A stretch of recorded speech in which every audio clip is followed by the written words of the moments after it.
Moses, we invited the coffee people, Inspire Africa, and they cancelled in the evening. So all the fire we had for them, we are going to target you. By the way, do you, any of your products, are they coffee products? No, I don't do coffee. You don't do coffee? No. Moses does cows and milk and stuff like that, and sugar. And sugar cane. Sugar cane, okay. So, Moses, my topic for this Inspire Africa, my first question to them is, how much money have they received and why them? So I don't have the figure of the total amount they have received, but why them? Is you remember when the talk about Vinca was going on and so forth? I think even the parliamentary committee report about was Vinca. Vinci, was it Vinca? Vinci. Sorry. Pinetti, yeah. The talk, even I think that the committee of parliament recommended that why don't you help Ugandans? So sometime when now Ugandan is being helped, then the talk changes around why this one. Now, of course, it was easier to get somebody who was already in the sector to support, and many people would be supported, and will be supported if they are in such a sector. Because what is the government's intention and intent is to ensure that we add value to coffee and export a finished product where it can be done, even for our own internal market. The last time I checked, the Ugandan internal market of finished coffee is about $14 million, which we import from outside. We are a coffee grower, but we're importing coffee from outside. It was about $14 million, which is not a small market, but it can be bigger. Now, if you looked at East Africa in general, the market is much bigger, and so there is a demand for the finished product in the region. So, yes, the group Inspire has been supported, and more will be supported, and other ventures other than outside coffee have been supported before. You remember during the late Murwana was supported for the batteries, the sugar companies, Lugazi, Skol, the Kakira in Jinja, they all supported us at some time, so that we become self-sufficient in sugar production. And Uganda today in East Africa is the only country which has surplus sugar production for the internal market, and we're able to export some of it. Yeah. So when Inspire Africa is being given money, what exactly to do what? They're setting up a factory to process coffee, do roasting, I think also grinding. So that those are some of the finished products of coffee. There are many you can do. You see, some of us who I'm not a coffee addict or so much of a coffee drinker, but here we normally use this instant coffee. Instant coffee, for among the coffee people, they say that is the worst quality of coffee you can ever get. The best quality is roasted, and the other one grounded. I agree. But with the that. most one we get here is which we have grown taking for those who take coffee is instant coffee. So they also do instant for that market. But the most important thing was to add value to coffee in various forms. I also see some of their products, they do some lotions, they do some other things from coffee. So just wait and see. And this coffee factory, how is it supposed to work? I mean, you have a coffee factory in Ntungamo, and there's no coffee in Ntungamo. That's not true. There's coffee in Ntungamo? Yeah, there's coffee in Ntungamo. You see, there has been a lot I've been contributing on some of these debates. I have heard you, Oscar, say many times that, people are going to take their coffee from Bali to Ntungamo. We don't need two. Uganda, as per the last figures, exports about 400,000 tons of coffee. The company, the setup in Ntungamo, its capacity is about to process about 10,000 tons of coffee. So there is a lot of coffee in Uganda. The Tugome Group, the Inspire Group, their capacity is 10,000 tons of coffee. And there's a time when there was something published on coffee production per region, Ankole sub-region alone produces about 30,000 tons of coffee. So Ntungamo, which is within Ankole, the factory is going to be processing 10,000 tons. So even it cannot finish the coffee in Ntungamo alone. So there's no worry. Well, in Ankole. So, and Ntungamo is part of Ankole. And there's a lot of coffee growing also in Ntungamo, in the Abushenyi areas, those areas, the Greater Abushenyi, there's a lot of coffee growing. So, don't be worried. In any case, why should anybody, if it was from Mbale to Ntungamo, what would be a problem? After all, our coffee reaches Germany. So, our coffee goes to Germany, it goes to Italy, it goes to UK. So, if you can take it and process it, and for processing. So, if you can process it in Ntungamo, there won't be a problem. So, I don't see any challenge on that one. Yeah. It is a pity that Mr. Tugume cancelled, because he would have been answering far more questions. But the last one to you is, how does one apply to get, I'm going to put the question on social media, how much money has Inspire Africa and Tugume got so far? And you should see how he responds. I was looking forward to him. But how does one get such money? Well, as I said... I'd like to apply for schools. I said, schools might not be among the priority sectors, because our priority now is to add value. If it was a value addition, then that would be easier. But if you say anybody wants to do anything, I should apply, that will not be right. Schools, yes. There are many people investing in schools, so we are not lacking investors in schools. That sector is maybe over-invested, but the people are waiting to invest on their own. But here in coffee is where we have been having a challenge, where the coffee production, the coffee market, global market of coffee in the world is $465 billion. Out of that, we coffee producers get only $25 billion. Out of the $25 billion, I think Africa gets $2.5 billion. Out of the one coming to Africa, Uganda is getting 1.8, the largest share in Africa.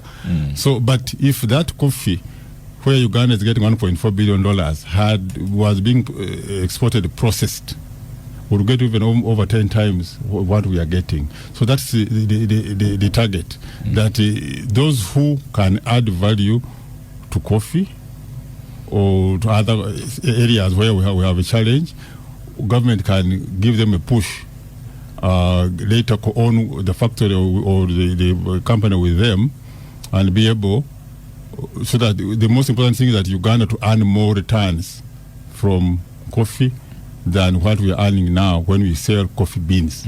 Yeah. So let's go back to the question: how does one apply? The question, when doing that debate of how do you help Ugandans? Because it was a big debate, and Parliament made recommendations to help Ugandans. So the people who are already in the sector approached the government. The Tugume approached the government and said, for us, they already started their own factory. They said, we want help to continue with your cry of adding value to coffee, and government came in to help them. So if the others already in that sector, government is more than willing to help them. So Moses, you may not be aware of the annoyance. Some people are annoyed, especially about Inspire Africa and Tugume, him getting money, and I invited some of them come and speak to Mr. Tugume on Gang. And they all refused. They said, no, we are not going to come and sanitize his things. And especially, they're saying, you closed UCDA. And monies, maybe that would have been going to UCDA, have gone to Inspire Africa. No, don't confuse. And let me just finish this to you. And okay. I want you to declutter it, to remove the confusion. And now Inspire Africa seems to be promoting a coffee marathon with celebrities coming to get money from the marathon. And yet the people in coffee would like to get that money. I don't know if you know the pain they're having. Well, maybe you are misrepresenting their pain. Because the close of UCDA has nothing to do with with supporting coffee farmers. Yes. Well, the thing about Inspire is that they receive money that others would also like to receive in the coffee industry. I have said, I hope you have been here listening to me, that if it is in coffee, in value addition in coffee, they will let get them come. They will get the fund. Come where? They come to government. They know government. You don't know government. Now, so UCDA was involved mainly, among others, in giving out seedlings to farmers. The idea of seedlings to farmers, and they were getting a budget of about 50 billion a year, if you recall. Now, the money which would have gone to UCDA is not the one going to Inspire Africa. The money which would have gone to UCDA is going to PDM. If you look today, the biggest sector within PDM has been coffee. Many people borrowing money under PDM to go into coffee growing. The role which would have been played by UCDA. So that role of people engaging in production of coffee at farm level has not been hindered or stopped, notwithstanding the RAPEX, which the rationalization of UCDA into the mainstream ministry.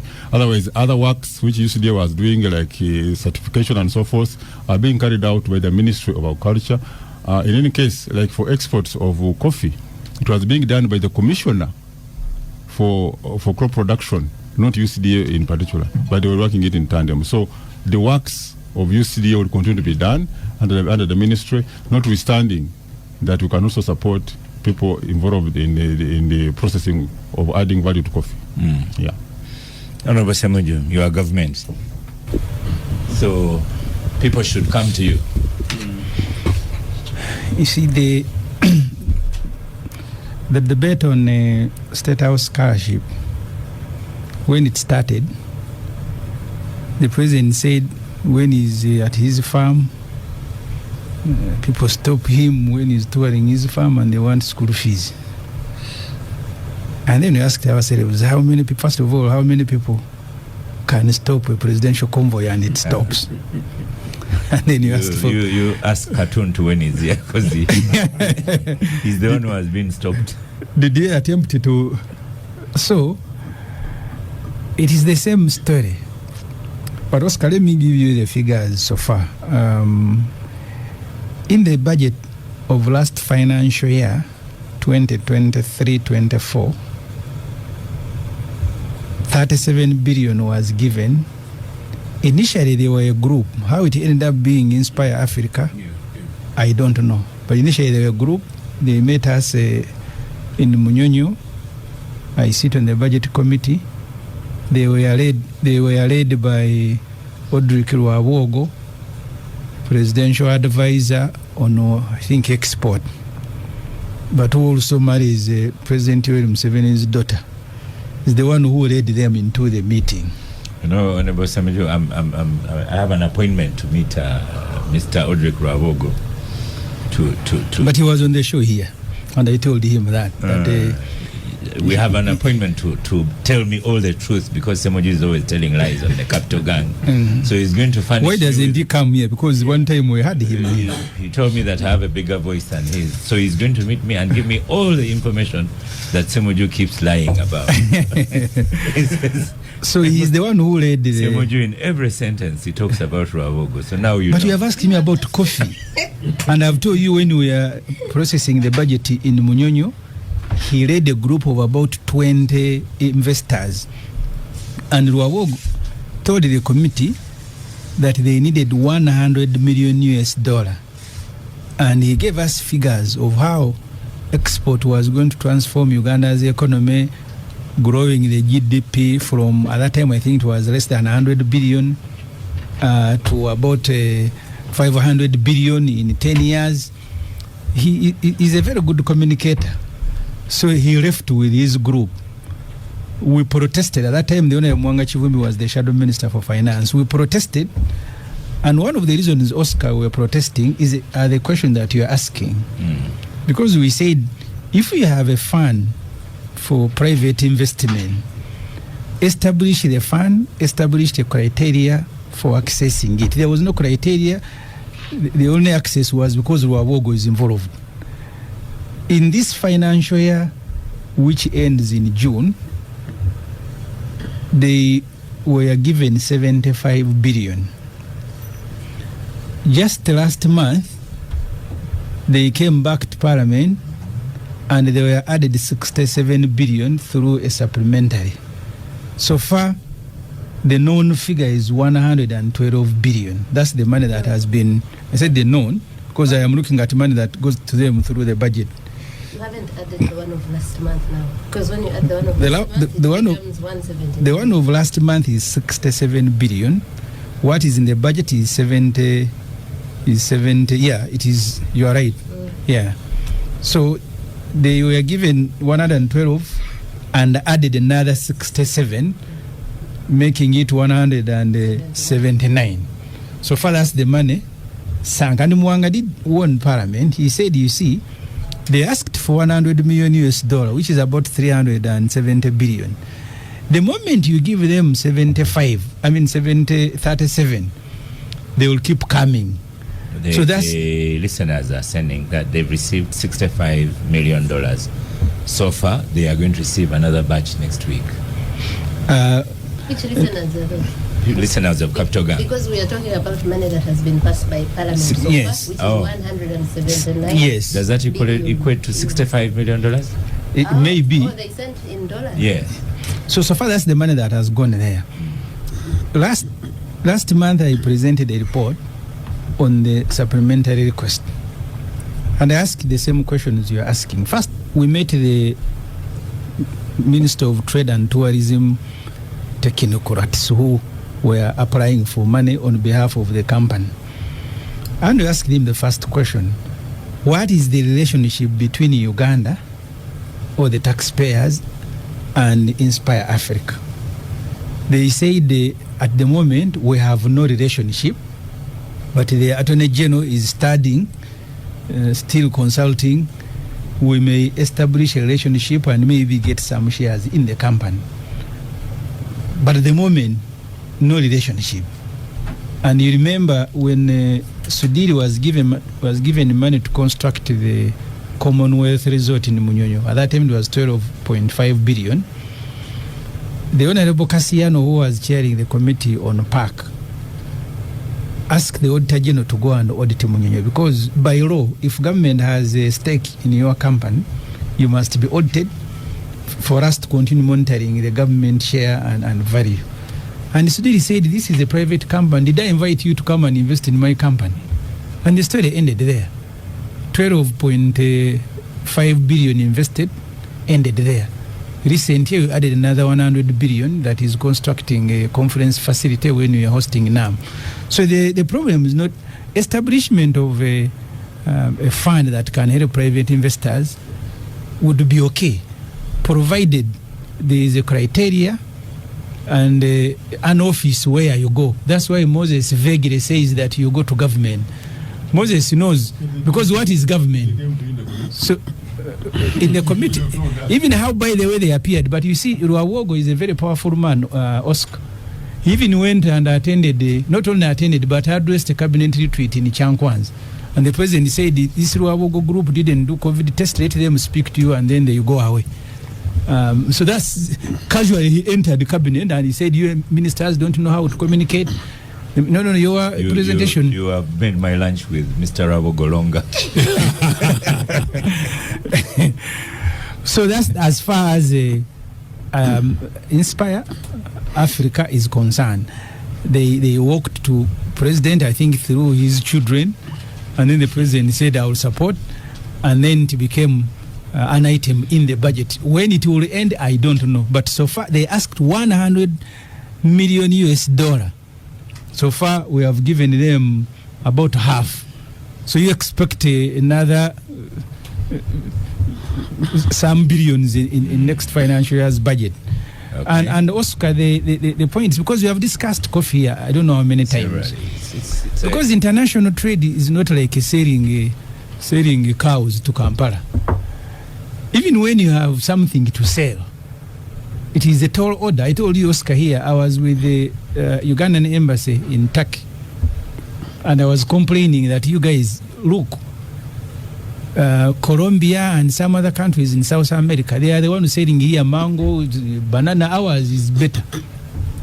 And they told me there is an agreement between those countries and Turkey. that you will never penetrate this market. So the international market, you must know whether what you are doing is going, you will be able to sell it. The story of coffee, go back to Sale and Kabonera, when they had a meeting with the Coffee Development Authority and Museveni and said, we are now going to promote Uganda's coffee in Cairo, in China, and in Europe. And they went and hired a truck. Sale and his group put on coffee, started moving from one supermarket to another, and people were just laughing at them, that you can go in a supermarket in Europe with a truck, with the music blazing, and then you park and Oscar, these things are real, they are in reports. So we are doing the same things. The desire to add value so we can earn more money, nobody can question that. But you don't do it this way.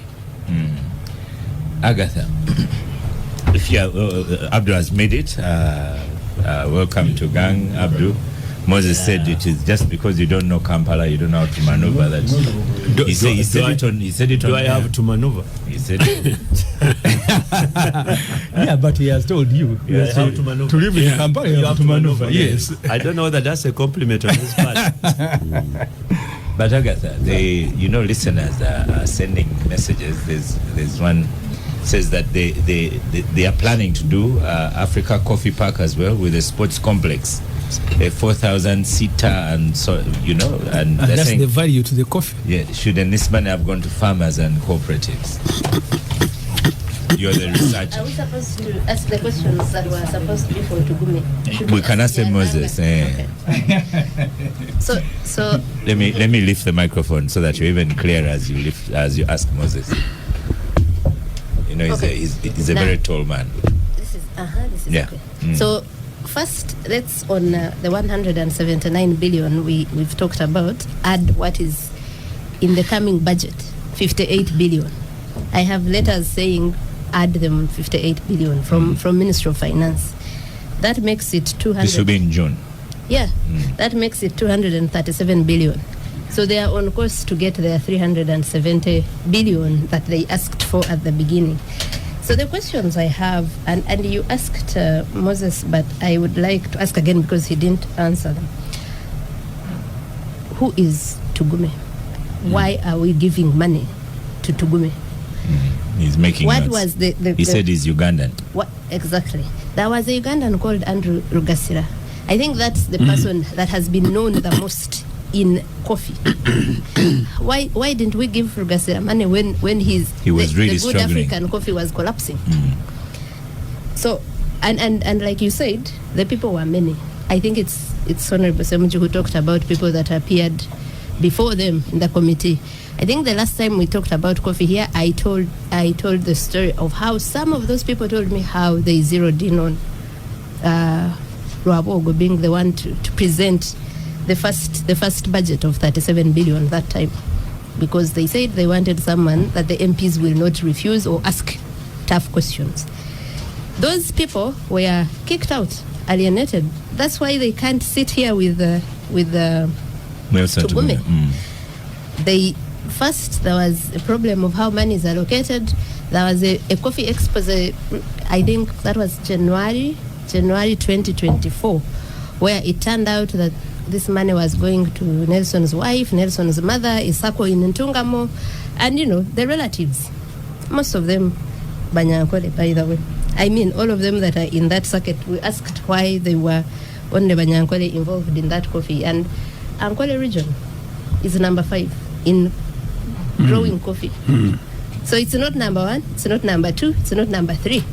Even that is questionable. That you leave Buganda here, which is the number 1. Yeah, you leave Mbale, that Elgon region, and you go to Ankole. So one is, what was the criteria to say that these are investors? Because Moses said that even if you went as an investor, you'd get money. No, there are so many investors that have not got it. Yeah, I said school, I won't get. No, I mean, if you went as value addition. Value addition. So what was the criteria? But also, what is the relationship between the government of Uganda and Inspire Africa? How are we going to get any kind of what Semujju has been saying from that? And the third, I think, is the Ankole region being number 5, and that's where because he was talking about, the coffee grown in Ntungamo. I come from Ankole. We grow in a subsistence way of, you have just a few cups to take your children to school. It's not on a large scale like these other regions.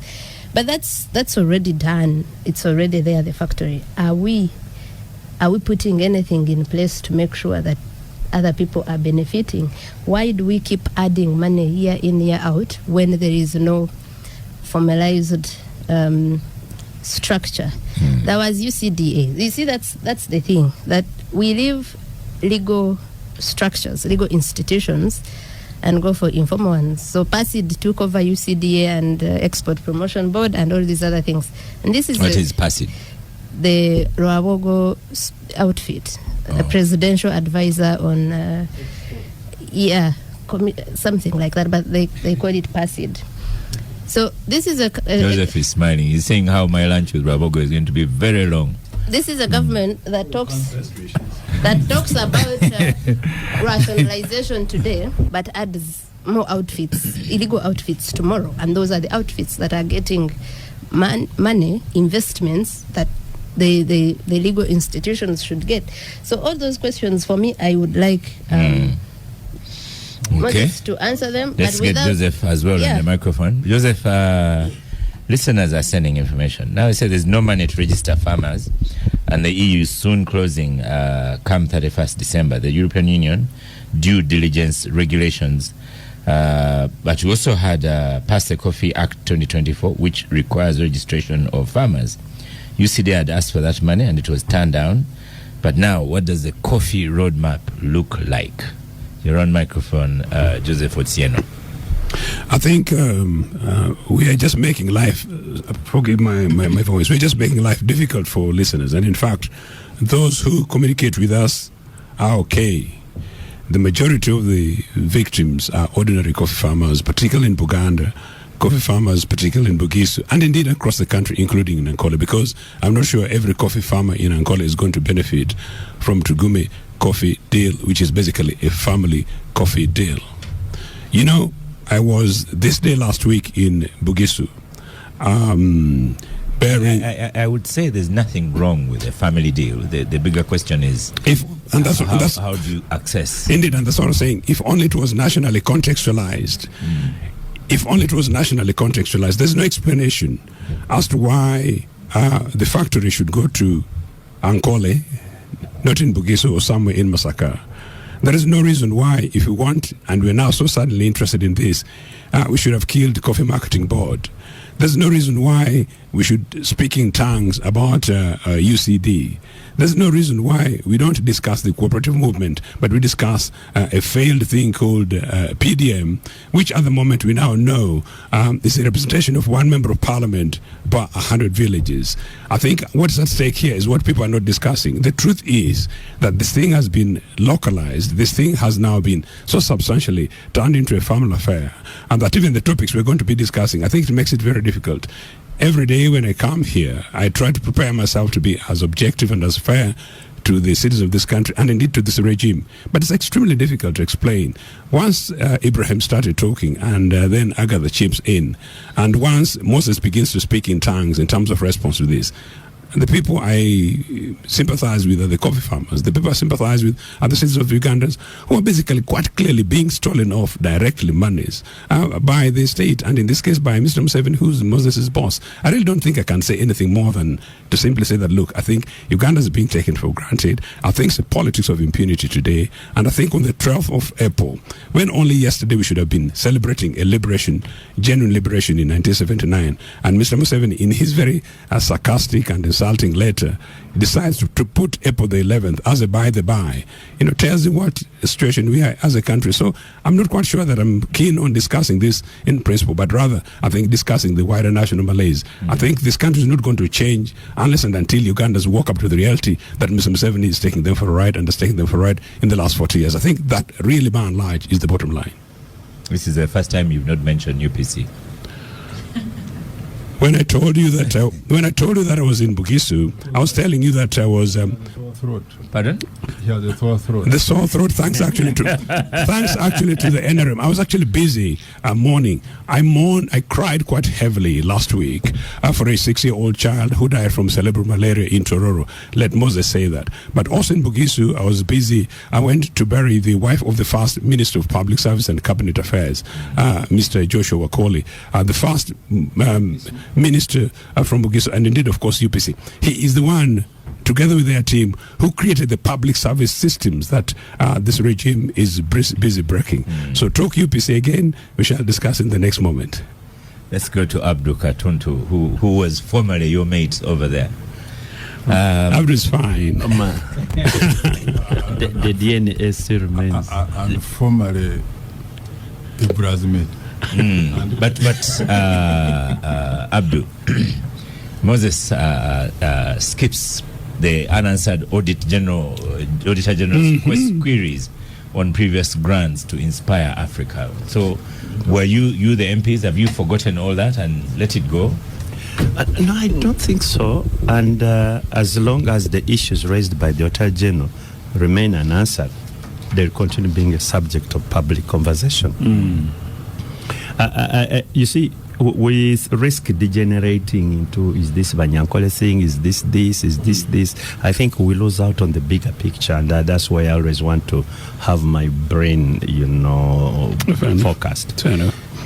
Do we need what we call strategic intervention in some sectors by public? Absolutely, yes. How do we handle that? At one, a policy level, and two, at a legal level. And those are the two questions, in my view, which we should be discussing. And people like Moses, we all agree with you about strategic interventions. We do. Because you see, even when you talk about the parastatals the UPC government put in place, these were strategic interventions. Because in most of them actually, whether Coffee Marketing Board, Lint Marketing Board, all those ones, there was public money in them. But this was about strategic intervention. What did the UPC government do at that time? One, you put up a law. Because many of them, actually all, were statutory corporations. Yes. So there is a law that governs them.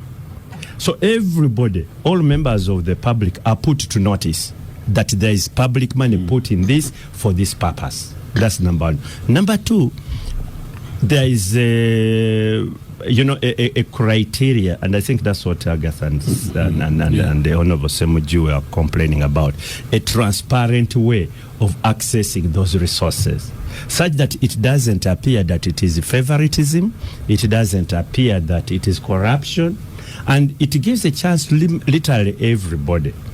Say, well, in this financial year, we have put 100 billion shillings for strategic intervention in coffee.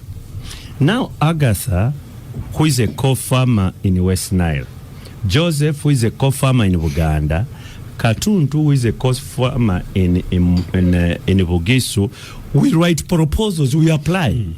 We know the criteria, and then the best of us accesses those resources.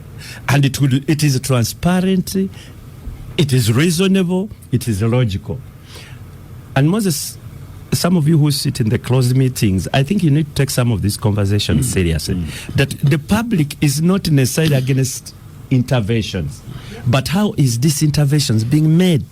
And that's the conversation we are having every day, because we seem like we have not learned from the mistakes we've made in the past.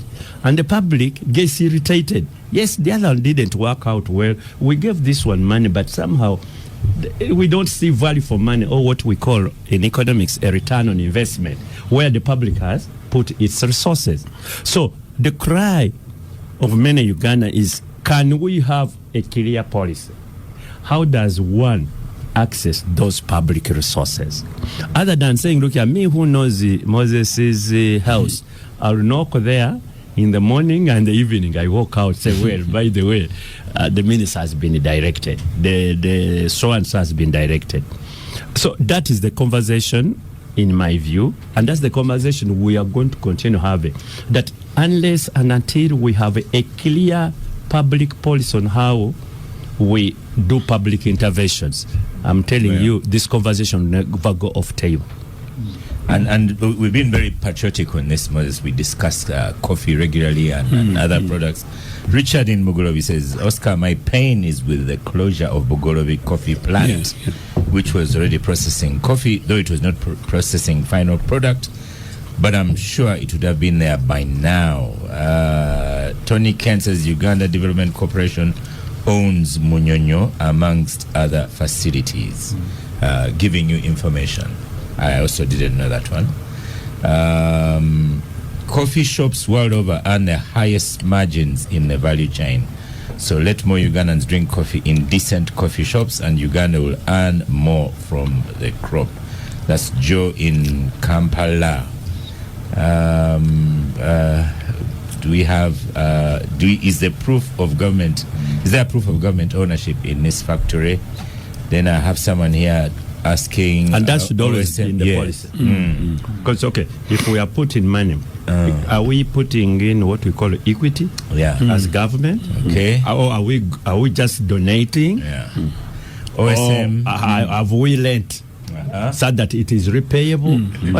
All those should be clear, and so that the public and every stakeholder knows that once you put in money, this is what you will get. The public recovers it this way. In fact, Edward in Tinda says, OSM asks whether Inspire Africa has a strategic document, whether Inspire Africa has already identified a market for its processed coffee, and what is the estimated annual earnings.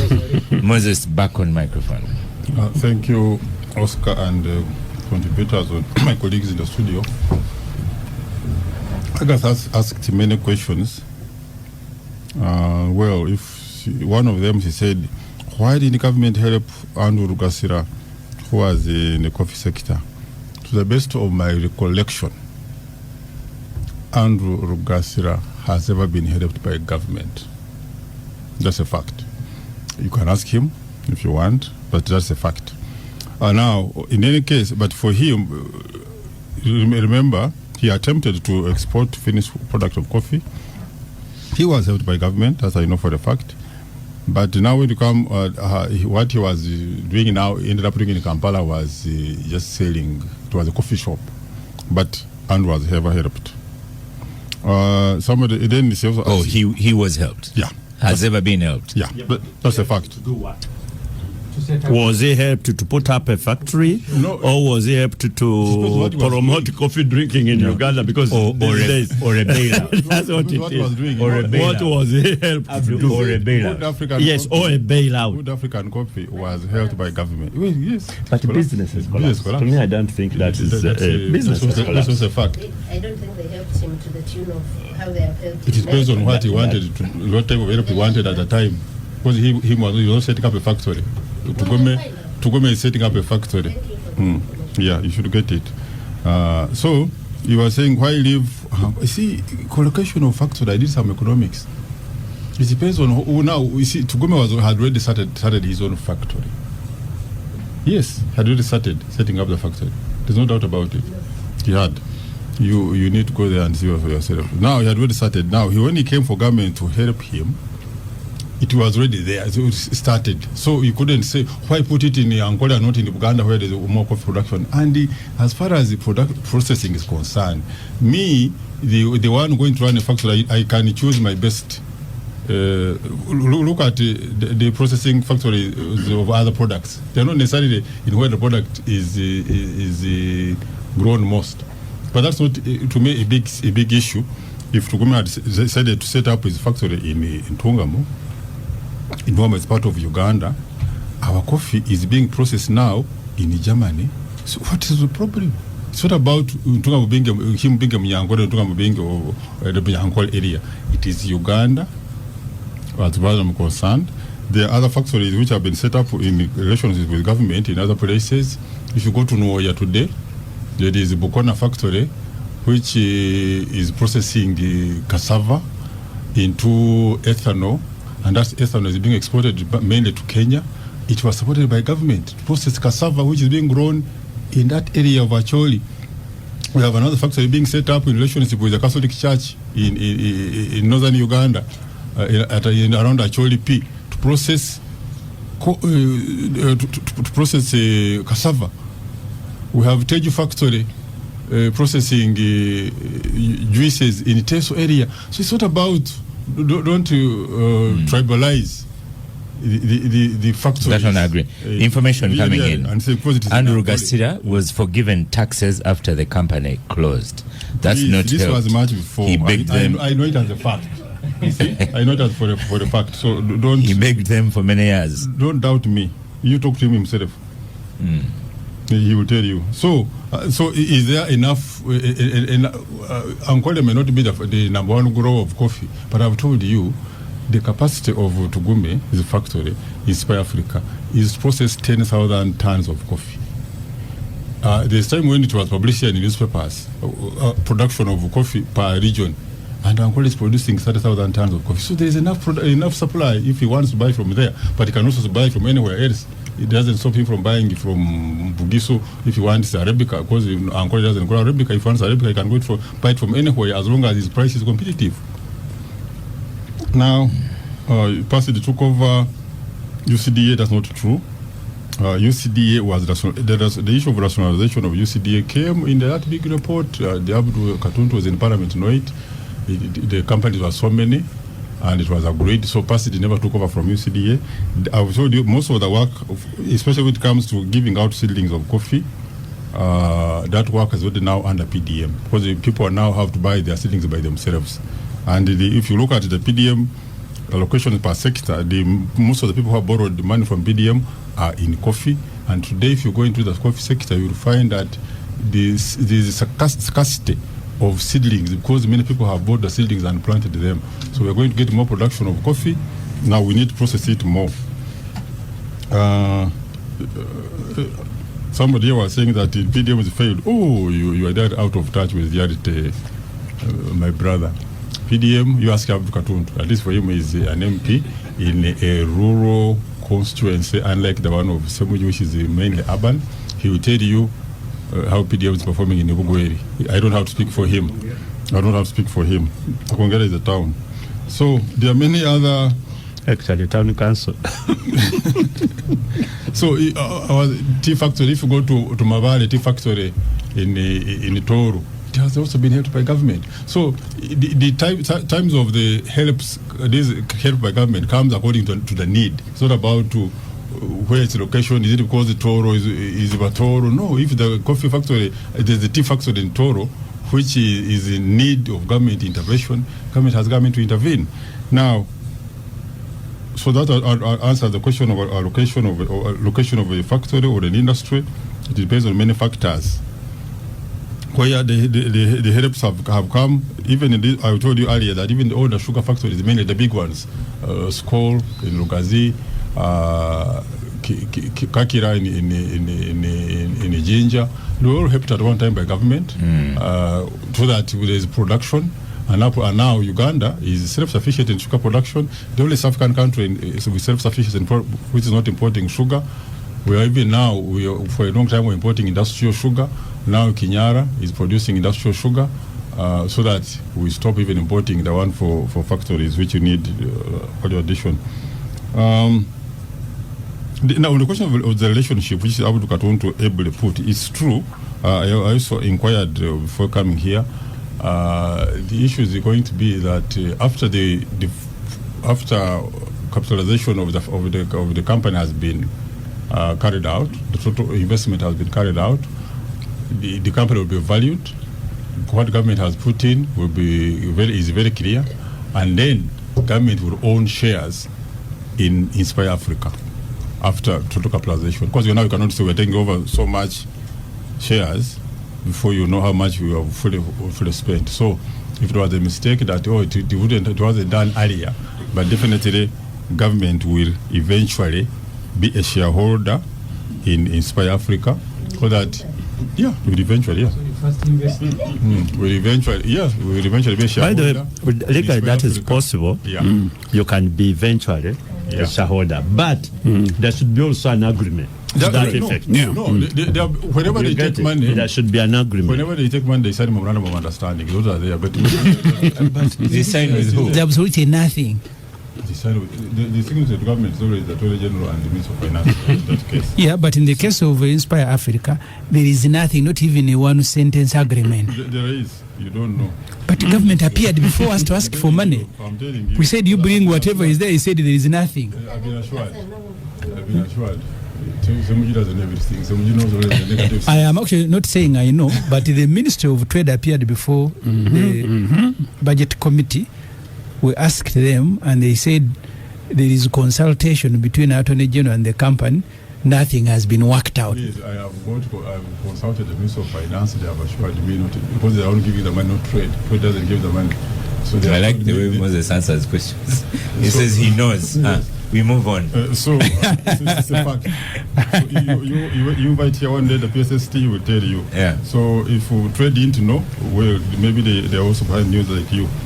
But the fact is, there is a relationship which will where government will eventually own shares after the full investment has been carried out. So that's what the Mikanga Muzamil also has a somebody lot to was say asking about how sugar. does this country know? You see, we are more concerned today about value addition in coffee, value addition in minerals, and that's why President came out with a policy statement and said no export of unprocessed minerals in Uganda unless we get somebody processing them into a final product.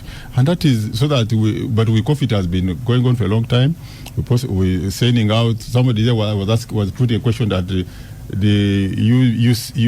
plant at Golobi, that plant was just removing the husks on the coffee, selling the beans, which the private sector is doing very efficiently. There's no challenge that Uganda has failed to export unprocessed coffee. We're even now exporting more coffee bags and more tonnage of unprocessed coffee than before during that time when the plant was working.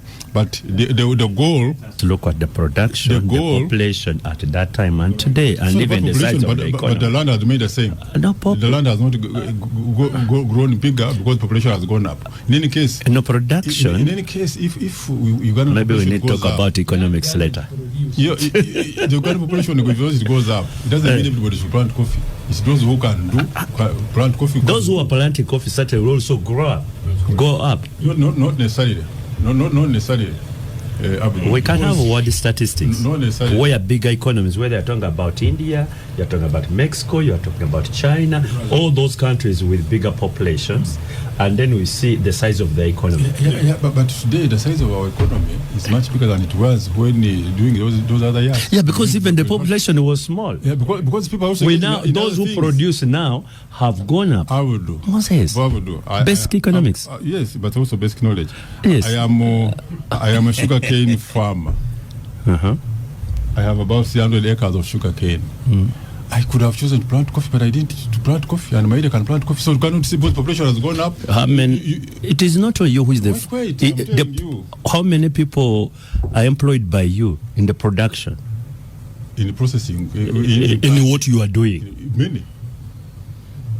Because in the sugar, if you know, the employment sometimes is seasonal. If you are planting, I'm in the sugar myself. If you are planting, if you are harvesting, you have so many people harvesting, but they are not stay there all the time. So it is a ledger. You pay them off and they finish the job and that's done. So you don't have a lot of permanent workers in such a situation. So people are doing other things. Moses, I have an answer for you here. The reason why Ntungamo is being discussed is because of same reasons. Logistical issues why we don't export to China as much as we export to the EU.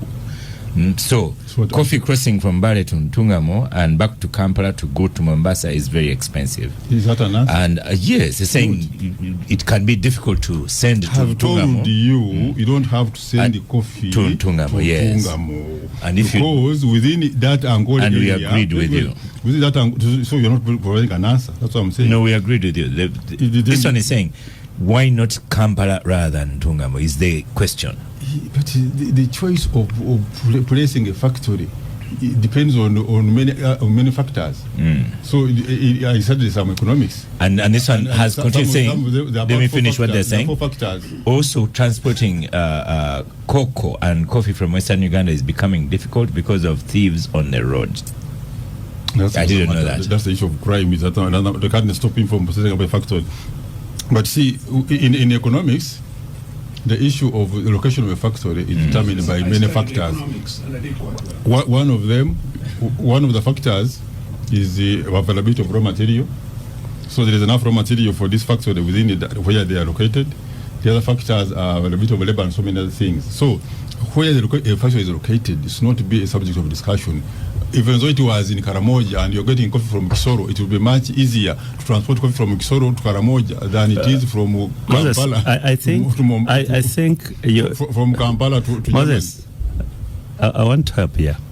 You see, let us not have a general discussion of whether this it is. The issue is, what is the capacity of this Inspire Coffee Africa? I've told you. Just listen.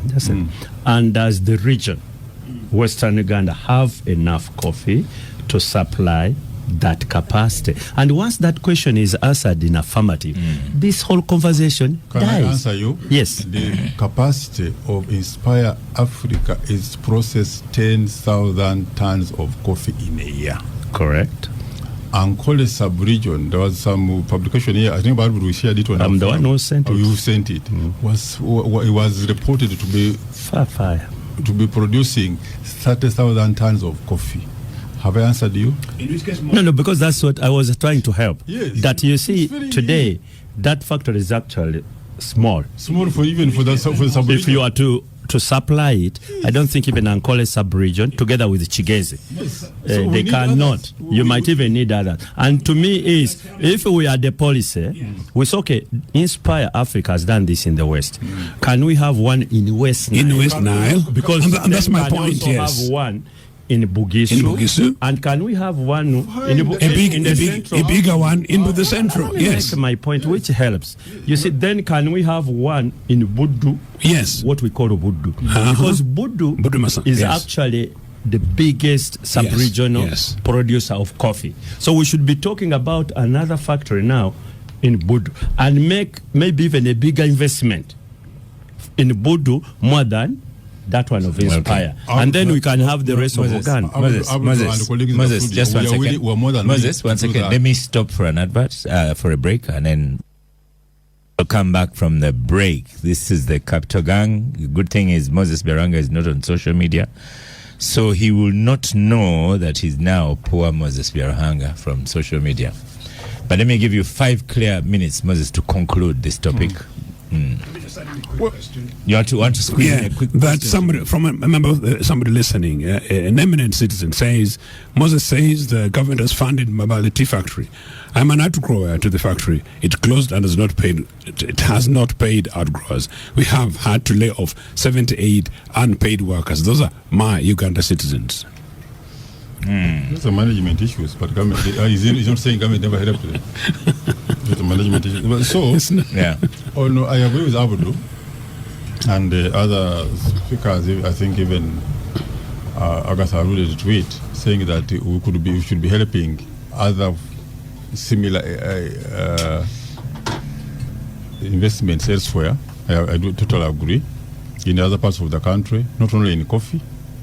I know, for instance, in West Nile, governments helped some investors there called Jedra with in setting up a fruit processing factory because they grow a lot of fruits and so on and so forth. So if there are more investors in these other areas Abdu was mentioning in coffee processing, government is more than willing to help them as it has helped Inspire Africa, because Inspire Africa said they are started on their own. They approach government that we are along the way. You want to help people, we are here. They were helped. So if others come up, they will also be helped along the same lines, irrespective, as long as it makes a business sense. And by the time an investor starts on their own to do an investment, it means that they have done their own study and it makes an investment sense. They wouldn't be risking their capital over nothing. So that should not be a very big challenge as far as I'm concerned. That government would help as many as there can be especially in coffee processing, so that the country earns much more from the coffee sector than it is earning now. Because now we are exporting the green bean, and where those who import our green bean go and process it and resell around the world and resell back to Uganda. I've told you earlier that Uganda imports coffee, finished coffee, worth $14 million. And this is the coffee which we send out as a coffee bean. So we import it back here. And East Africa is importing much more than that. So even the market for Uganda, we start with Uganda, but also the market for East Africa, where Inspire Coffee or any other company which company can help, we can export coffee within the region. Within Africa, we have the Africa Continental Trade Area. So the market is not a challenge, because people have been bringing that argument. If you can't export finished product from Uganda, but we import a finished product to Uganda, how come it can only come to Uganda but it can't get out of Uganda? Thank you. Yeah. Okay. Thank you, Moses. The last one was Inspire. Had queries from 2021 relating to monies for setting up coffee shops in northern Uganda. Anyway, coffee discussion will continue.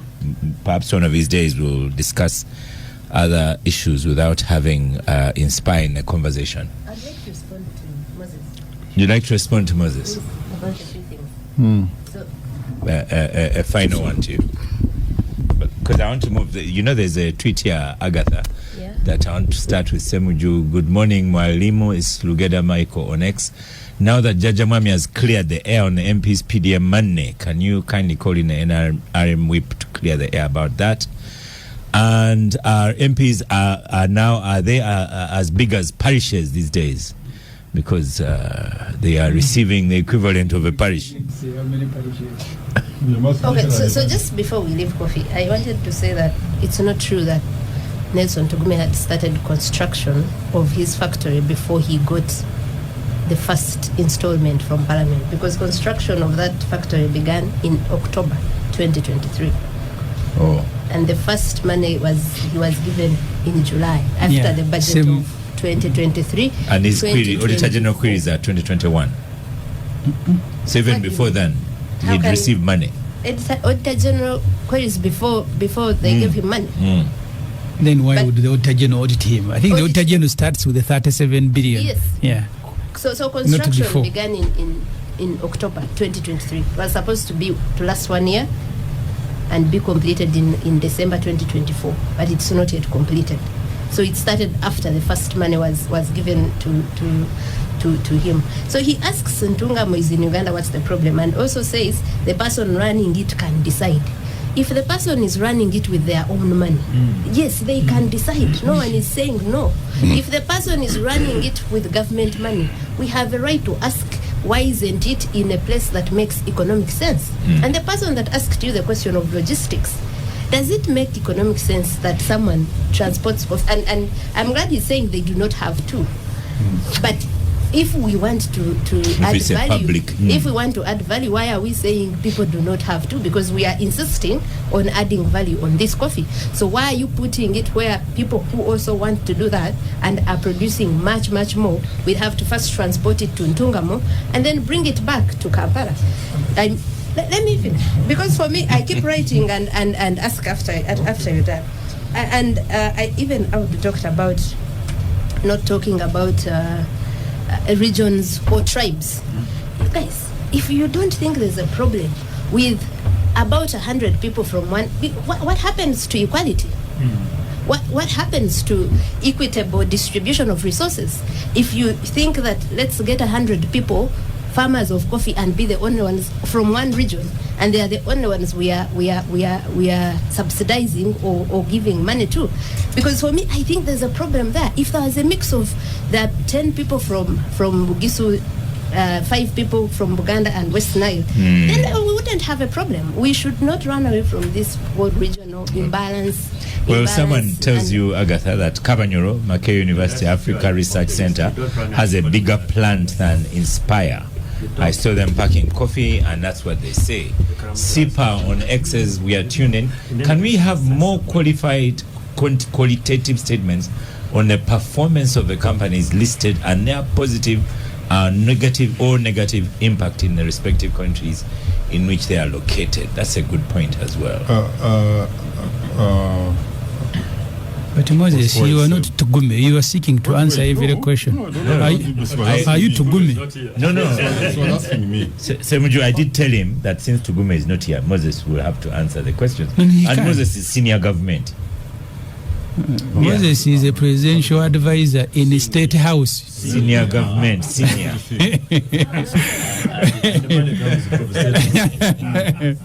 Go on, Moses. I want to close this off. It is not neglected. So, first of all, I want to Agatha to understand one. This question that because you have put the factory in Tungamo, other people will complain.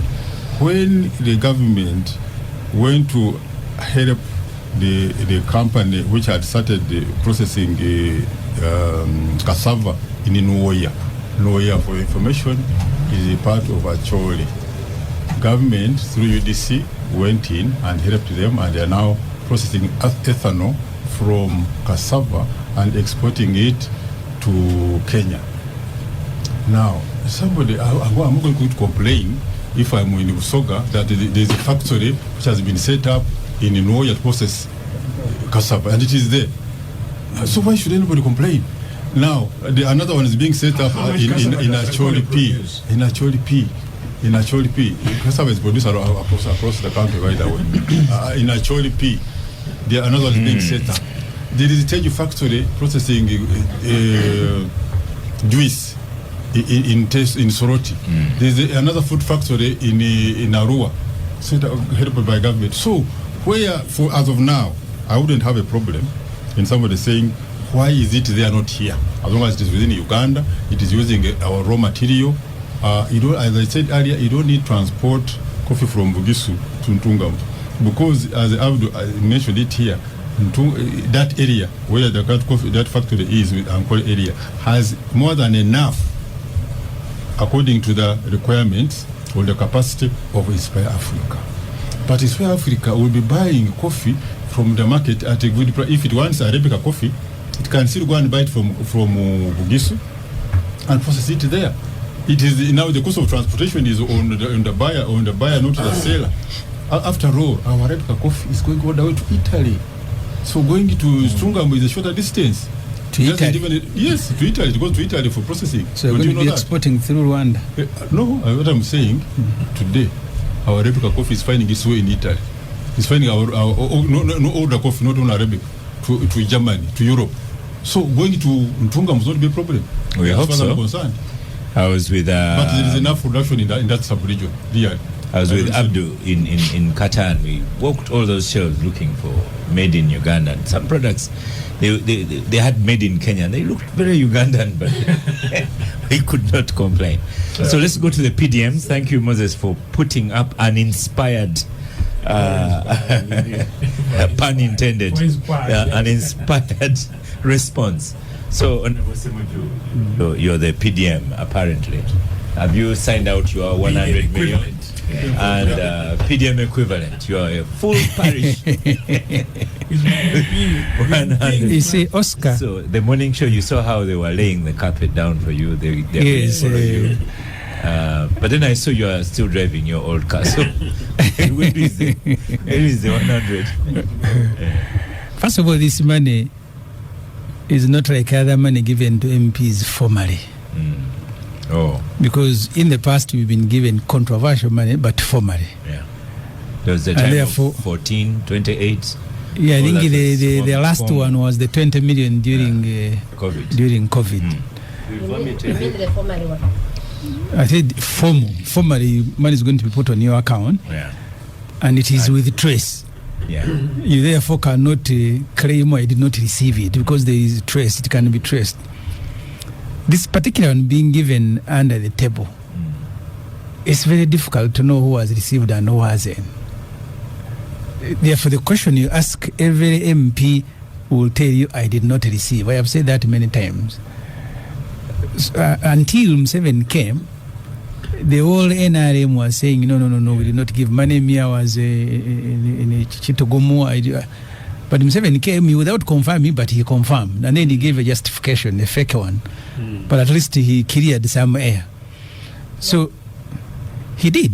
If you read, he was justifying. Yes, he was justifying, but he did not have to admit in the form maybe you wanted, but he was admitting. Yeah. So until that, the standard response was that we don't know, we're just hearing. For us as opposition, we convened a meeting, questioned ourselves, and said, if either you have received, or if you have received or not received, you must not accept to receive this money. If you have received, you must return it. And we issued a statement. So that's as far as I am concerned that has happened. But this money given in those circumstances is very difficult to trace, Oscar. Yeah. Have you received? No, I haven't. Oh. Yeah. And if it is available to you, will you receive? It cannot be available to me. Why not? The money from its story is to thank people who had voted for 1, 2, 3 things, and also in the preparation for the UPDF Amendment Act that is on its way. I think next week it will be tabled. I don't think they want my support, or they think they can get it. Yeah. Yeah. So there's someone, Isaac, on Twitter. I read the President Museveni's letter, and I sent you, Oscar, part of my report I tabled to Parliament. And at the time I was making that response, of course the many MPs were shouting at me. Because the trouble doesn't start with giving, it starts with making that sort of money available. And this year, the financial year hasn't ended. The budget for the residence of the president, where Moses Biarwanga works as a senior presidential advisor, the budget for that residence has gone to 1 trillion, 600 billion of which is classified, which is 57% of the whole State House budget. I did ask in Parliament, and it is in my report, I suggested we need to set up a committee and interview the president and his wife to tell us what classified thing that they are doing in the State House that require 600 billion. Or the comptroller? No. Actually, State House was not meant even to have a State House control, equivalent of a permanent secretary, because it is a residence under the law. Yes. And the president operates an office. Yes. So vote 001 is his residence. Vote 0 But does it not happen world over? No, it doesn't. Even in Uganda, by the way, at the beginning, it wasn't. In the US, that's what it is. Not in Uganda. No. They can afford it. Go back to the beginning. Or they can afford it in the US, not Uganda. No, go back from the very beginning. The president had a budget for president's office, and initially it was meant to be a smaller department there. Eventually, the department grew into a vote that is now bigger than money for the office itself. So the moment you make that sort of money available, I think the president will use it the way he wants it, and he will write all sorts of justifications. Okay, let's go to our second PDM in the studio. Honorable Katuntu. So we are now called the PDM. And Moses has told you it is very successful in the Mubukambwe. He's really causing you problems. You the one person. Pardon? I stop over in Bugweri all the time. Yes. You are also going to stop because their one MP is equivalent to the entire parish. That's correct. So, Abdul, have you received? There's a tweet here, so well, it says by Isaac, says at Semujju. Okay. Abdul has spoken so well. Now let him tighten and conclude with Mpuga handshake money. At that point, he'll start speaking German. Well, because I supported Mpuga or what? Or I'm a friend of Mpuga. This is in reference to the 100 million that MPs are getting. No. One, it will be very difficult for an MP to tell you got money. So anybody asks an MP a direct question, did you get that money or not? The answer would be, I didn't get it. And once you do that, then the burden shifts to the person who is alleging you got it. And even when you read the President Museveni letter, I just see some people are reading between lines. Yes, yes. But there's nowhere in that letter, if you read it, where he says, I paid it out. I told Oscar privately that I failed to interpret that letter. But people are reading between what? The lines. Lines. Oh, this one maybe meant. Yeah. Maybe he could have said, no, I didn't, or something like that. So at the end of the day, it's one. Because you see, if you allege, you have to prove. Did these MPs get money or they didn't? And who got the money? And I'm waiting to see somebody who said, ask Abdu, you got this money. Yeah. And this, then I can be able to speak. I say, well, I didn't get, and then say, by the way, you got, here you are, this is the money, you signed it, and so on. And let me tell you why, Oscar. I have seen some list going on social media. And this, the list says, sign that you shall not accept. There is one which says these ones are the ones who got. Yes. And then when you see the names, there are even people who voted against the position. The money was purportedly being paid for. So if it is a bribe, nobody gives a bribe in an open way. You get it? But what I don't want is like, okay, people were bribed, they're bribed. That doesn't make sense to me. So did some people get money? I don't know, because I have not seen anybody getting money, or I don't have that evidence. Did I get? No. And that's the only thing I can show. However, in the past, has that sort of money come? Yes, it has, and I'll tell you why. Because this one, somehow, I have evidence. I have evidence. When we are doing first of all, the term limit. Yeah? There was evidence. Because I engaged my friends, because that time me and the Honorable Sechikuba and others were very close, and being the NRM, they had been invited to a place where the Honorable Hope Mwesige was doing the thing, and the Honorable Anifa Kawoya and so on. So eventually I got the evidence that actually money was being being given. I think it was around 5 million shillings. Between 5 and 13 million. No. I can give you the exact figure. It was 5 million. Well, Abdul, I'll tell you, there are some who got more. No, because I felt that thing in detail. To the latter, I even know. I interviewed her on NBS Face Off years later. Yes. So to me, that you could. This one, maybe later on facts can unfold, and we start getting the evidence that actually so and so got the money and so didn't. Let's go to the one who carried the bags, Moses Berhanga. So, Moses, you can put it to rest. Who did you give? Who didn't you give, and why? First of all, before I go to the microphone. Before I answer that, the PDM, the PDM of the MP that you are calling it. Yeah. Mr. Tukume has sent me here a message clarifying. Clarifying that he started the construction of that factory in 2019 before the government came in. This is from Tukume. So that answers Agatha's insistence. And the allegation that these audit queries were 2021. Well, he started, but I know for the fact that he had started before government came in. That I know for the fact. I also had seen that factory along the way. We had a shift store there. It was not a factory. So he says he started in 2019. He had the Mabati store. So, okay. But I knew he had started earlier.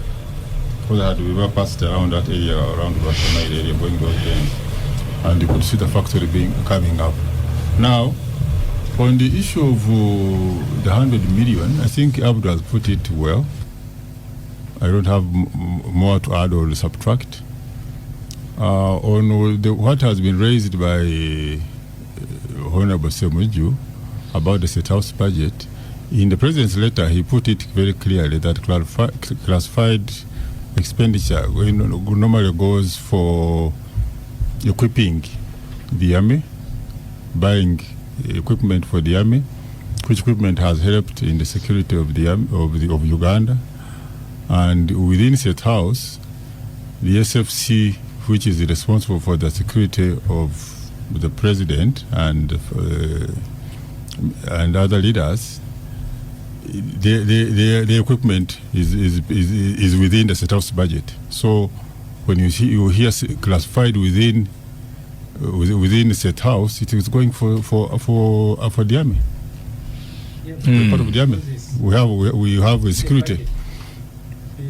Classified equipment and classified expenditure. They are separated. Yeah. Yes. It also goes for It is, because they are soldiers. No, I'm telling you that as far as the operations are concerned, if the president, like now today, the president is in Yumbe, or is going to Yumbe, is on the way to Yumbe. Now, there's a deployment there. Those deployments in terms of the operations, the movement and so forth are not meant by the defense budget, they are meant by the State House budget. Because they have to move, they have to eat, they have to do ABCD. So, So the movement of president is classified. Well, the planning for it will be classified. The point I'm making is that when SFC is now in Yumbe, when the president is there, they had to move by road or by other means. So their movement has to be paid for under State House budget, not under defense budget. So as they and many other things they do are paid for directly by the State House budget. So when Semujju comes here and starts talking, the residence of the president takes so much, president spends so much, that money is not spent on the person or the family of the president. My salary is part of it. My fuel. Honorable Semujju, switched off your microphone. We need to have a discussion. The fuel for my vehicle. He has responded. We shall have more discussion. The fuel for my vehicle is part of the State House budget. It's not a budget to the person of the president. I've sat in Moses' car before. It always has a full tank. So, Joseph, you're on my microphone. And we'll go to Agora researcher last one. Yeah, it's really have some evidence. It's really, really sad. I just want to link this, but very briefly, that yesterday, April the 11th, was the last day known formal as a National Liberation Day. I'm linking this to the letter of Mr. Museveni. April the 11th, 1979, we thought we were liberating our country from fascism and all these kind of agencies and returning to Uganda, to the hands of Ugandans. In that very same Mr. Museveni's letter, he suggests that they from NASA had been fighting for free since 1979 until 1987. That was the basis of his attempt, very malicious blackmail to Ugandans, to attempt to justify this direct, open national theft. Mr. Museveni says his Fronasa guys liberated Uganda. Yes, Fronasa generally contributed in part to the liberation of Uganda, but they were really nowhere in Kampala. They were very busy recruiting for their long, broader national and regional agenda. But what I find outstanding is that in that letter, Mr. Museveni talks about the National Liberation Day as a by the way, but emphasizes the national theft by claiming because these guys didn't work for free until 1987. Now they can steal money as they saw fit. In Mr. Museveni's letter, the justification is as if the money was not going for members of parliament, but rather to pacify the NRA guys, some of whom came with the half sleepers in 1986 that found me at Makerere University extremely poor. If that is the justification that we're doing for 40 years, it was a very big failure. Because the reason is this money went, in this case, to legislators, elected representatives. Many of these people had not been born. So what Mr. Museveni is saying is that actually bribing Ugandans in enriching group of Ranasa guys, and by this very patronizing thing, if there's anybody in NRA, particularly legislator in NRA, who's receiving 100 million shillings from Mr. Museveni, and they're receiving this money in part because they're from NASA, and in part because they were poor, and in part because they've been working for nothing. No, you may have been working for nothing, but you're stealing our money. Nobody, at least from the 1971, UPC supported the liberation struggles and kept the Fronasa people and fed them, and many of them would have died of hunger in Tanzania. So but from 1981 to 1987, no Ugandan sent these guys to Luwero to go and break off people's necks. So the idea that now we are paying them back for the gift that they gave us.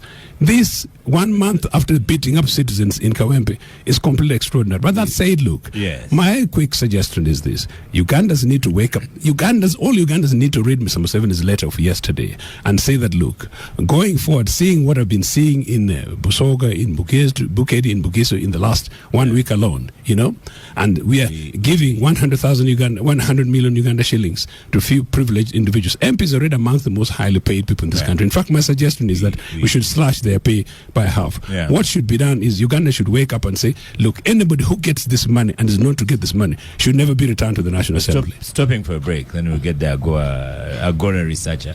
But Joseph, not many people, if you move across, not many people agree that there was a innocent UPC government. It was extremely innocent. I'm telling you, not fair enough. many will believe with you that it was extremely innocent. But Welcome back from the break. This is the Capital Gang. We'll allow Agatha to close out this discussion, and then we go to bail things. Okay, so 100 million that was allegedly given to MPs. So most times where you speak like a good lawyer, allegedly. Where we don't, because I am. Where we don't have evidence, we look at previous character. The law of evidence allows that. So it's not the first time that MPs are receiving money for appreciation or passing something.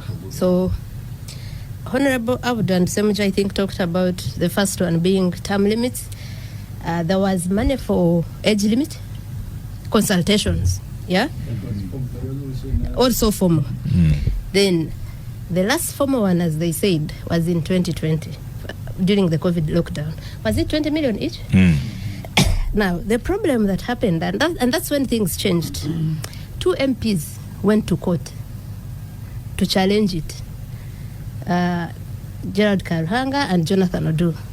And there was evidence because this money had been put on their accounts. The court order was that they return it. That's when they, We had Semujju here. He had promised not to return it. Said he would be dragged to return it. But eventually he returned it. The court did. The court did. So what they say that when birds learn to fly without patching, so they changed the tactic and started giving out money informally. So the first informal one in this 11th parliament was in April 2022.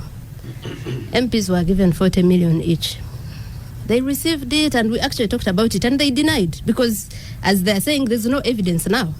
Later, an MP called Kagabo came carrying a briefcase of money, saying, I was given money, I've been told to return it. You know what happened. So now, because of that informality, everyone can deny receiving money. But that money is received all the time. What also has happened is that they pick those that might create, and even the opposition MPs receive it. Even the NUP MPs have been receiving it. I think now it's because they have seen that the social media is alert and they don't receive it, and they come and have all these press conferences. Or maybe they have repented, which would be a good thing.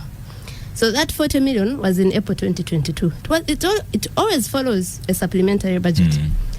And it's not true that anyone who doesn't support a position they are thanking them for is not given. They always budget for all the MPs. In December 2023, there was another supplementary budget passed. 100 billion was going to State House. Of that, I reported it. There was money to be given to MPs. Sometimes MPs actually, through their leaders, the leadership of Parliament, ask for it. Oh, the MPs are badly off, and we are going to Christmas. That's what happened in December 2023. So there was 100 million from the classified budget of State House still for MPs. That money came in January 2024 because the person who decides that they get money, the Speaker had said, first to go, you will receive it later. If we give it to you now, you will spend it during Christmas, and you'll come back and be crying for us. That time, Oscar, because evidence is always going to be there. It might not be there immediately. That time, there were videos of people receiving money from the Speaker's office, and I think there were 2 offices. I think also the Prime Minister. The videos were there on social media, so they couldn't deny, except even then, it was hard to tell if there's an MP who hasn't received it. So now, after that, I think that time they still first gave them 50 million and they said, let's keep for you this 50 million. We give it to you as children are going to school. This is last year, January 2024. Now this one comes. I still had reported it before it came, after the passing of the supplementary budget. The last supplementary budget was passed mid-March or thereabouts. I still reported that there are reports that from the classified budget of State House, there's money going to MPs as a token of appreciation for both the coffee bill and also anticipation for them passing the UPDF amendment. Then it came to pass the other day, some people received. It's still not clear who hasn't received.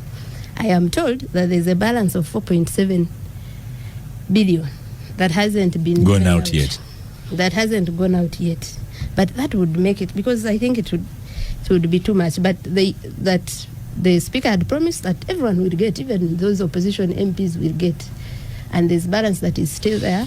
So some people are fighting for it and saying, do you think why sometimes don't you return the it? president wants them to look bad, and that's if no one has leaked, so he leaks it? It's quid pro quo. The president wants, you give me something and take something. And I'm going to also tell you another example. Was it 2023, 2024, during the discussions of the budget, when the budget committee went to the State House to meet the president?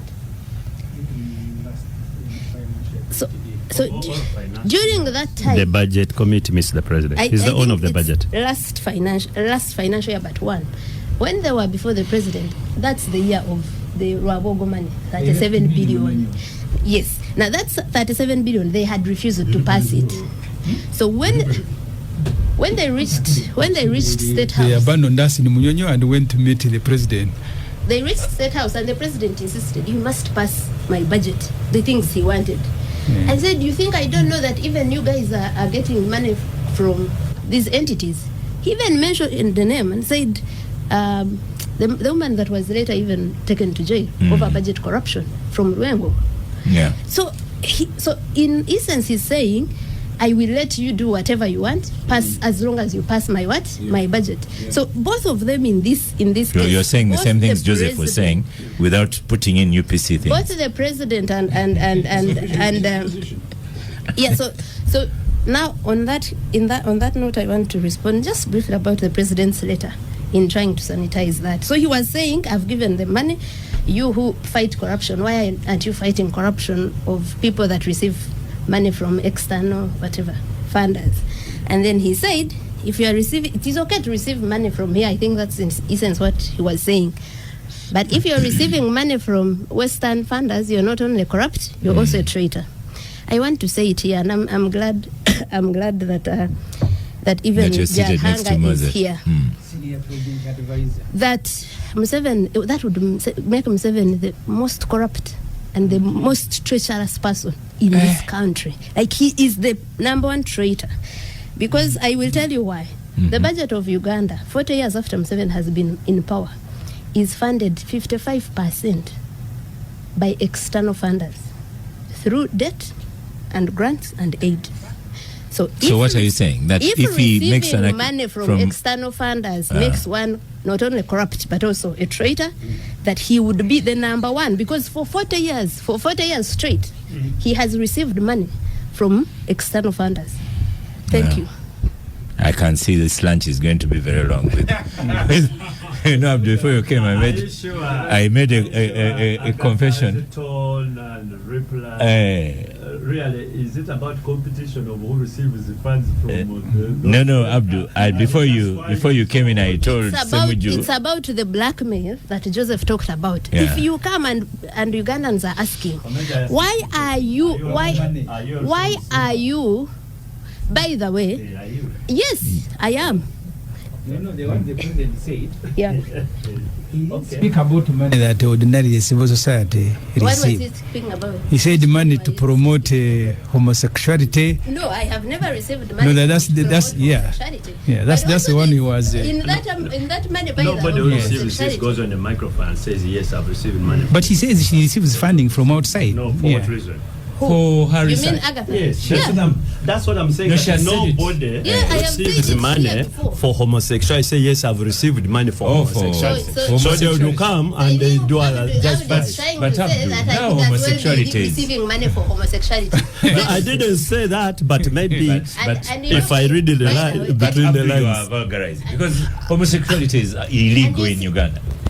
Yes, So you Okay, and how it is, because for me actually my biggest problem is that you come as a president to give Ugandans a position about an issue, and instead of even saying anything about it, you start blackmailing them. How come this Now I have to allow Moses to respond. about As if about we this don't and know that? Museveni's friends Yeah. of the last 40 years, and you can count, including on this program, big names from Europe, big names from North now America.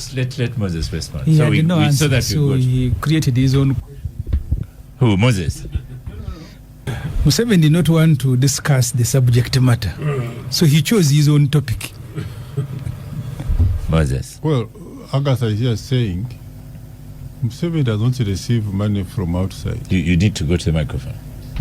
President Museveni does not receive money from outside. He does not. The government. I only have Moses' microphone The because gov- Ant has to finish his topic. The government of Uganda has been borrowing, and borrowing is you pay back. It's not for free. You know it very well. In every budget, wait. In every budget, there is money for repayment or debt repayment, meaning the money you got was not for free, but the ones he's talking about, the Agatha's get, is for free. Don't pay back. Don't pay back. So the government of Uganda, yes, borrows. There's no doubt about it. Everybody and those borrowings are. I only have his microphone. I wanted to and those this to borrowings. go. Allowing him to listen. First He's of all, only one. There's only one person against the so many borrowing people, so I of should the allow government, it. by the government of Uganda is illegal. It is in the constitution. No loan can be passed without parliamentary approval. So the MPs who are here pass any loan of the government. So it's not a money for President Museveni, it's money for Uganda, and Uganda pays back through debt repayment. So there's no free money. Yeah. You have a supporter here, Dr. Warren Namara says Agatha should understand that President Museveni receives money for development, not for destabilizing and illegal schemes. That's Warren. So, Abdul, you have been talking about bail in Parliament, talking about bail and money, and why is it that the judiciary sees bail in terms of money? And now yesterday, even after I'd posted the topics for discussion, we see Dr. Kizza Besigye was denied bail. So I don't know how you link all that. First of all, we are currently in the budget process. So the Legal and Parliamentary Affairs Committee, where I'm honored to be the ranking member, was meeting the statutory and ministries that we pretend over. One of them is the Judiciary. So I try to, because this is the only time you can hold the Judiciary accountable. There is no constitutional mechanism where the Judiciary can account it to its own people formally, and except at parliamentary level.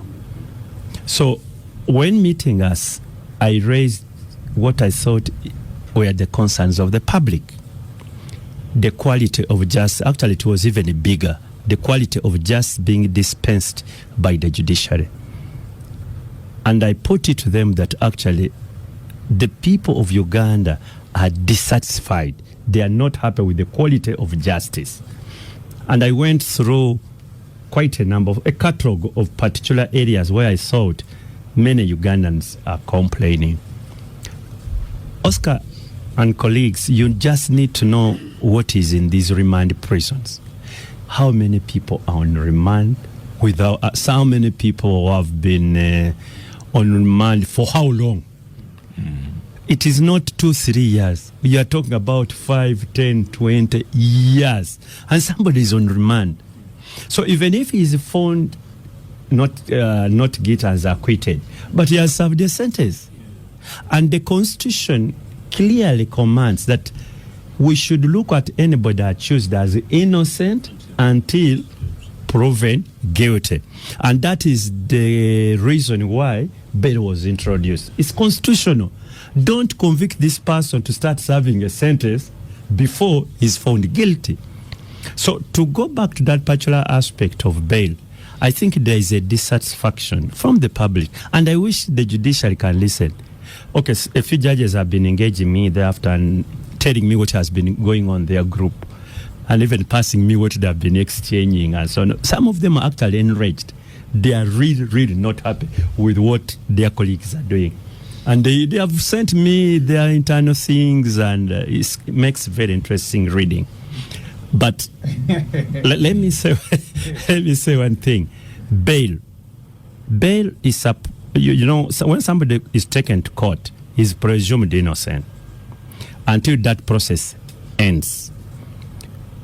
So, because he's presumed innocent, he's supposed to be out so long as he can guarantee that he will not abscond from bail or abscond from the trial, and 2, he will not interfere with the prosecution case. Those are the 2 cornerstones. What the courts have done is, 1, they have monetized the bail, that you must have money to be granted bail. It's in rare circumstances that they give what we call a court bond, or to be released on your own cognizance that somehow you attend. Instead, it's about money. And I'm like, is it an economic function that the rich ones don't jump bail? Or why is it about money? And when you look at even the money now, which has not been claimed but was paid, it is actually in billions lying there in the state coffers. So we need to think of another way of making sure that people can attend to their trial. Because if I've given 3 sureties and they have been bonded, all of them saying, well, if he absconds, we shall pay this sort of money. Yeah. And you found them substantial. Why do you guide and say, even you are choose, now you pay this amount even before we consider these sureties of yours? To me, it does not make sense. And this is a honest conversation, other than them getting annoyed. And by the way, I need to say this, Oscar. Everybody holding a public office is subject to scrutiny.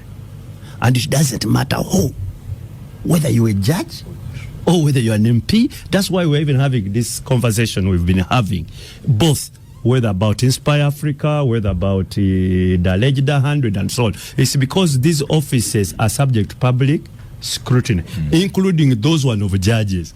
So judges should not think that actually they are beyond scrutiny. That's why we discuss the only judgments when they have been made. So when Oscar is, I have just looked at this ruling again of Dr. Kizza Besigye. The judge finds that actually Dr. Kizza Besigye qualifies for bail. Yes. Then he said, much as if qualifies. But in my opinion, he's too influential, he re-influenced. He's almost guilty. And to me it is like, but you've not, there is no facts before you to make that finding. Because you see, what would have happened is like the prosecution should have proved that actually Dr. Besigye is in the habit of interfering. Or these are the facts, even when he has been there, has tried to do this to interfere with this process. But pure an allegation, and you believe it, I think that is very unfortunate. Then the second one was that the accused is being charged of a very serious offense. No, that is not a legal consideration. Because if it was, nobody accused of a serious offense would ever get bail. So that alone, the seriousness of the offense alone, cannot be a reason to deny you bail. Only coupled, it can only be coupled with other consideration, which he had already found that actually Dr. Besigye, what's the word? Dr. Besigye meets, whether about sureties. Yes. Say that there are those who are charged with treason who are out on bail. They are there. And even Dr. Besigye himself, actually, he had been charged of prison before, and he was given bail, and he attended. And there's evidence there. So there was no precedent on which to base that sort of decision. So I find that what happened yesterday proves my case of the whole week, which went viral, about my views on the way bail is being handled. Agatha is the other lawyer in the studio. Bail and Dr. Besigye. Okay, so... And we're running out of time. So first, in all the maybe over 100 times Besigye has been arrested, this is the longest he has spent in jail. Because there's a time he wanted to go back to jail, and the judge over said 100 times he has been arrested. Gone. When you say over 100, you're even talking about 500. That's why I used the word. So, and you know, on all those hundreds of times he's been given bail, because he's never been convicted at any point, but also most of these when he has been given bail, he attends. Yeah, he keeps going there back and forth until they discharge him. So yesterday's case, and that's a ruling, and that's the other thing that Abdu would say. It seems like it affects me, because it made me so angry. So angry. I think apart from being abusing her power, the judge is also very heartless. Like, made us raised our hopes so high, because on every ground of bail, she agreed. She resolved it in the affirmative.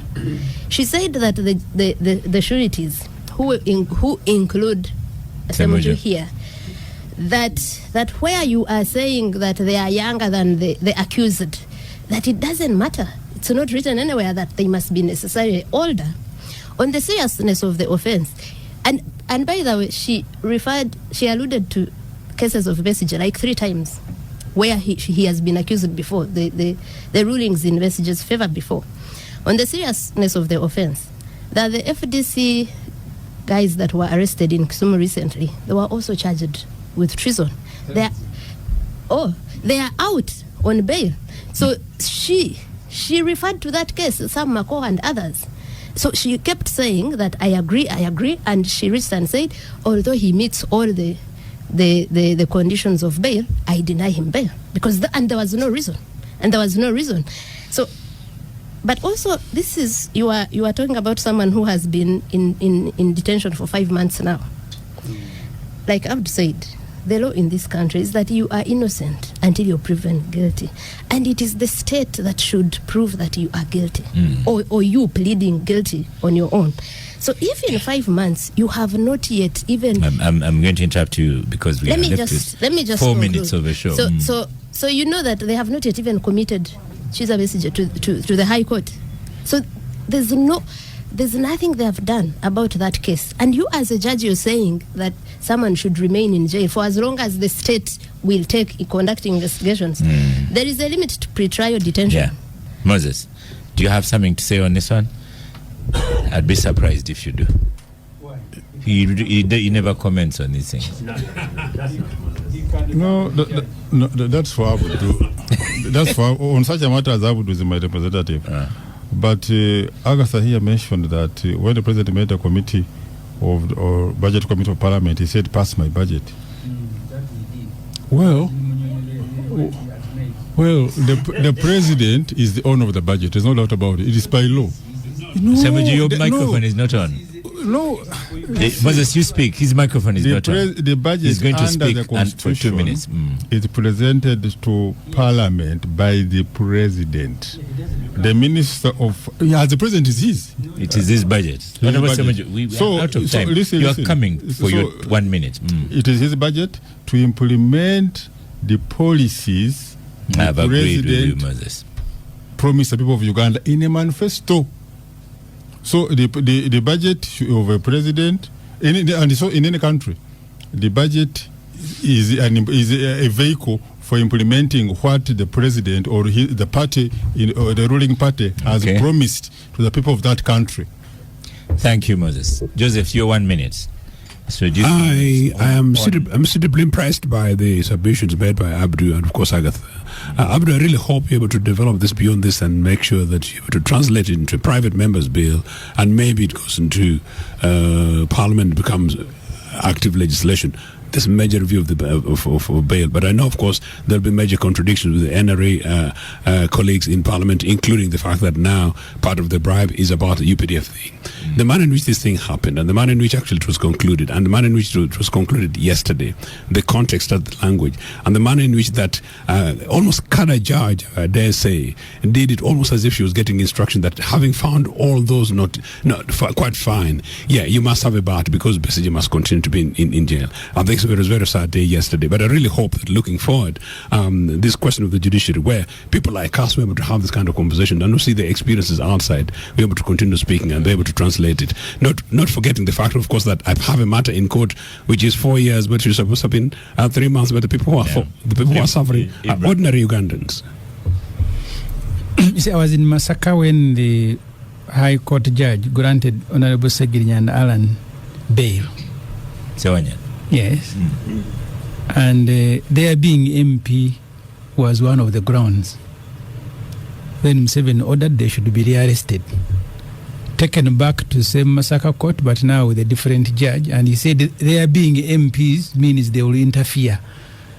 I sympathize with children who are doing law. And you're going to be reading these judgments from judges of High Court.